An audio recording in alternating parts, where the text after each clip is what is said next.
Hello, I am Catherine Orengo Gomez and I am a PGY2 from University of Illinois at Chicago Advocate Christ Medical Center.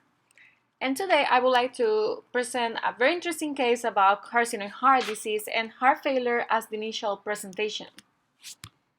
Patient is a 74-year female with past medical history of diabetes, hypertension, hyperlipidemia, COPD, and asthma, who came in with chief complaint of worsening exertional dyspnea for 6 months and 1 month history of diarrhea.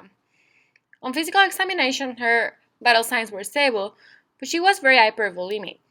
She had bilateral lower extremity edema, crackles throughout her lungs, a GVD with prominent V-way, and a loud holosystolic murmur. Initial TTE showed a normal left ventricle function with ejection fraction of 50 to 55%, and she also had a TEE that showed moderate to severe right atrium and right valve dilatation with severe flail motion of septal leaflet and severe tricuspid regurgitation. She also had a right heart cath which showed very elevated filling pressures and a low cardiac output and cardiac index, so she was admitted to our ICU for aggressive diuresis and dobutamine for cardiogenic shock. Upon further investigation about why our patient was on cardiogenic shock, we were looking for infiltrative diseases that causes cardiomyopathies, including amyloidosis, sarcoidosis, hemochromatosis, etc. All these were called for infiltrative diseases were negative. So we obtained an MRI of her abdomen, which interestingly showed a mass in the liver, which was very suggestive of metastasis. And at this point, we had to think about carcinoid disease. Patients with neuroendocrine tumors produces very high quantity of serotonin, and this tumor product can reach the right side of the heart by the inferior vena cava and damage the valves. Our patient had very elevated serum serotonin, urinary 5-hydroxyindole acetic acid, and chromogranin A.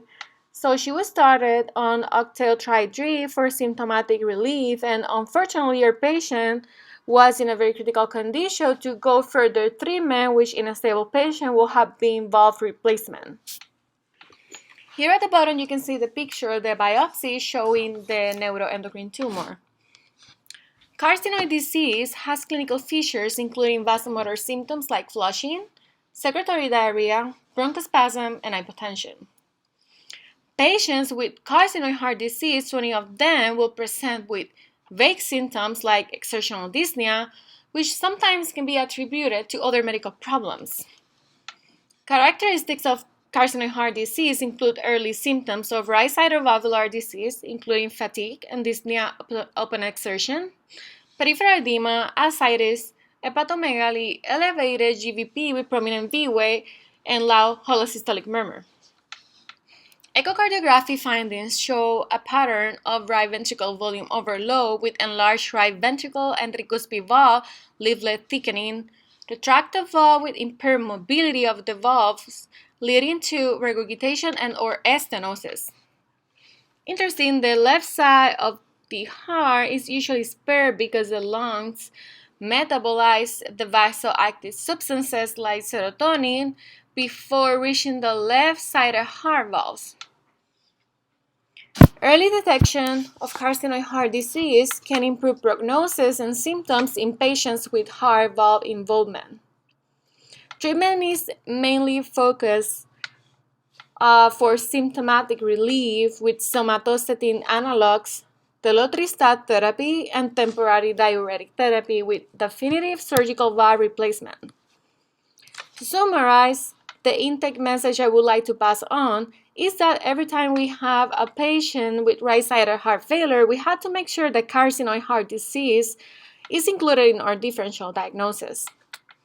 I would like to thank you all for your time, and mostly ACP and the community of Illinois Northern Chapter for organizing this event and listening to my interesting case today.